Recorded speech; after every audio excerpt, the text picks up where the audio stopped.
Rep. James Comer on the Clinton subpoenas. He said, "We've asked them to come up in October. We've given them specific dates."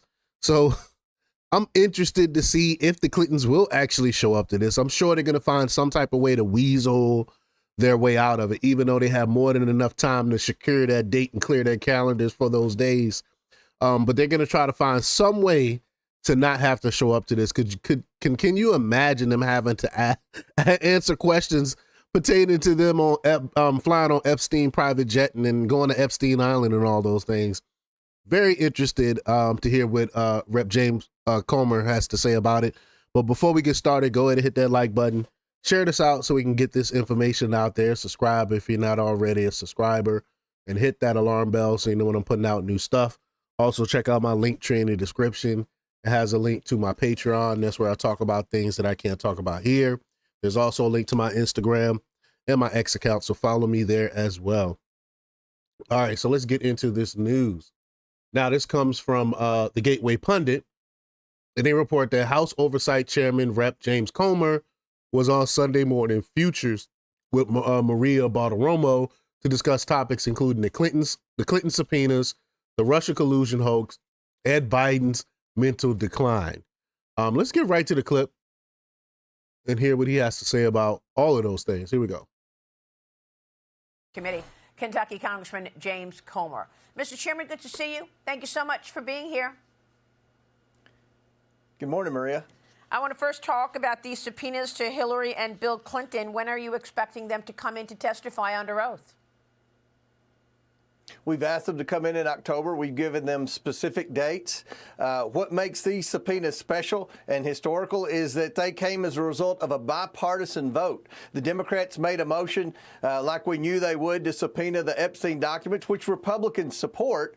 Scott Perry from Pennsylvania amended that motion to include subpoenas for both Bill and Hillary Clinton, as well as 6 former attorneys generals, and the Democrats voted for it. Now they're scared and trying to say they didn't vote for it, but they did. It's on record. And it's funny how they try to pretend like they didn't vote for it. See, they thought it was a good idea when it would make Trump look bad, but now they finding out that, oh, maybe Trump really didn't have anything to do with this Epstein stuff. So so what will we benefit? What would the Democrat Party benefit for actually supporting this? So now they're trying to backtrack and go back on that. But the thing is, they voted for it.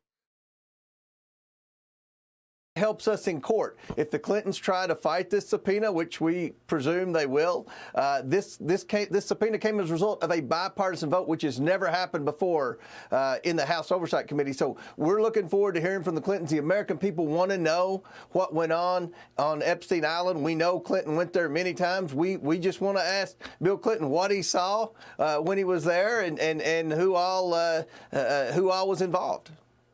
Well, I mean, look, there's a lot of information to be gained from an interview under oath with Hillary and Bill Clinton, that's for sure. Would you also get into Russia collusion? Well, we would like to ask about that. I'm sure their lawyers are going to be negotiating the terms. The subpoena was issued a few days before the Russia collusion story really broke. But certainly we're going to ask as many questions as we can ask. This is an opportunity to get the Clintons under oath, which people have been trying to do for a long time. So hopefully we'll be able to do that, and we'll get answers to a. But yeah, they'll be under oath, but they're going to lie. And there's going to be no accountability for that lie. How many people have been coming before these committees, particularly on the Democrat side, have gone on these, have been subpoenaed and lied under oath, and nothing has happened to them? I mean, look at John Brennan, look at Clapper. They all went before House committees, Senate committees, and stuff like that, and lied under oath, and nothing happened to them. Eric Holder lied under oath about Fast and Furious. Nothing happened to them. So just because they're being subpoenaed and they're under oath doesn't mean that they won't lie, because they know they won't be held accountable. No Democrat has ever been held accountable for lying under oath to these committees.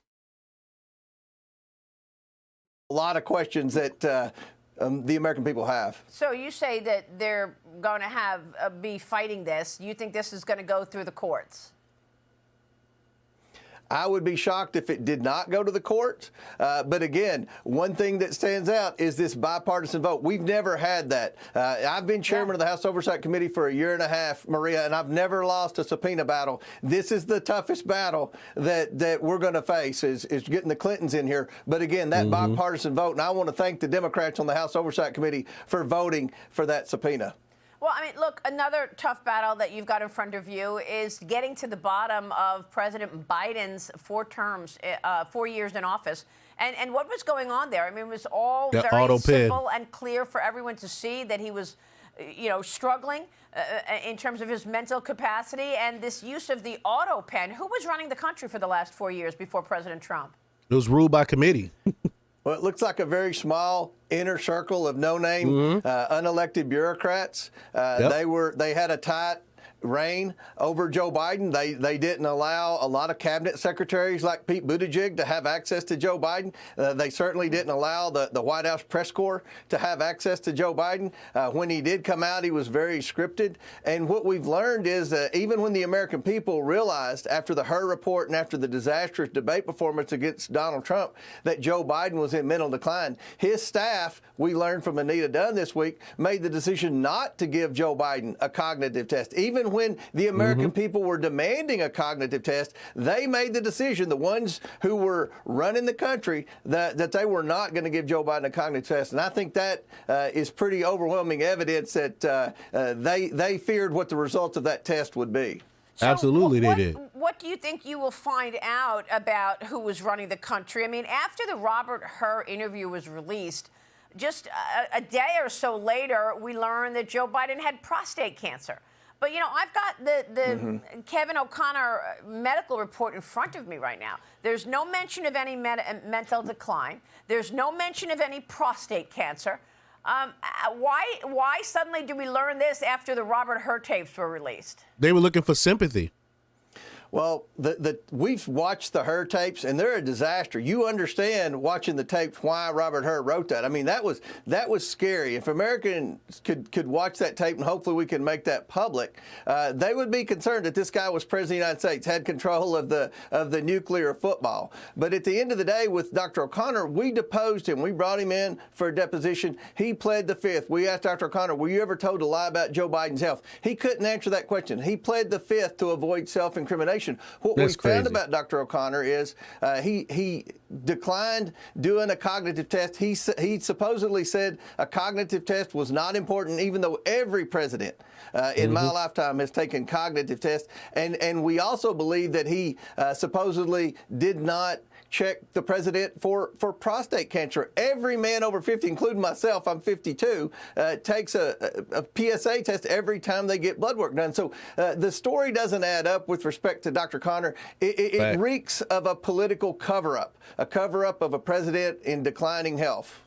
So do you think that this was an all-out effort by the Democrats to keep their grip on power, even though they knew that the leader in charge, Joe Biden, really did not have the capacity to keep going, and then they actually encouraged him to run for another term? Of course it was a cover-up. It looks like it. And that's what's the most shocking about this whole thing. This didn't just happen around the time of the debate between Joe Biden and Donald Trump. This happened, a year prior to that. And yet this small inner circle wanted to keep this man in the Oval Office, even though they knew he couldn't perform the duties of President of the United States for another 4 years. That's what's so disappointing about all of this. And what you see with the last 90 days, that's when I think the auto pen was abused the most, Maria. The last 90 days after Donald Trump wins the election and you're in that lame duck period, they start cranking stuff through that auto pen like crazy. Pardons, thousands of pardons, and executive orders whose sole purpose of these executive orders was to Trump-proof the Trump administration, to make it harder to get federal employees to come back to work, to make it harder to eliminate agencies like the Department of Education. So that's why this investigation is important. We believe that there's a possibility that a lot of these executive orders and pardons can be declared null and void in a court of law. So you're saying that those pardons may not be legal or legitimate? I am saying that, Maria. And if you look at Joe Biden's one interview he's given in post-presidency about the auto pen was with the New York Times, and he admitted to the New York Times that they wouldn't, that they, that he just delegated that to staff. Unbelievable. All right, we will leave it there. Mr. Chairman, great to see you. We'll be following your work, sir. Thank you. The Democrats are terrible. The Democrats are terrible. I mean, they put in a man that couldn't even sign his own signature to his own bills and stuff that he wanted passed. He couldn't even sign his own. He put his own signature down for people that he wanted to pardon. He delegated all that stuff out. It's crazy. This whole stuff is a mess. But y'all let me know what y'all think about all of this. Do y'all think anything will come of the subpoenas with the Clintons having to sit down and talk to the House Oversight Committee? You think anything's going to come of this? You think they're going to try to weasel their way out of it like I do? Leave your comments down below. Like, share, and subscribe. And check out jjthepsychotherapist.com for the latest in news. Until next time, peace.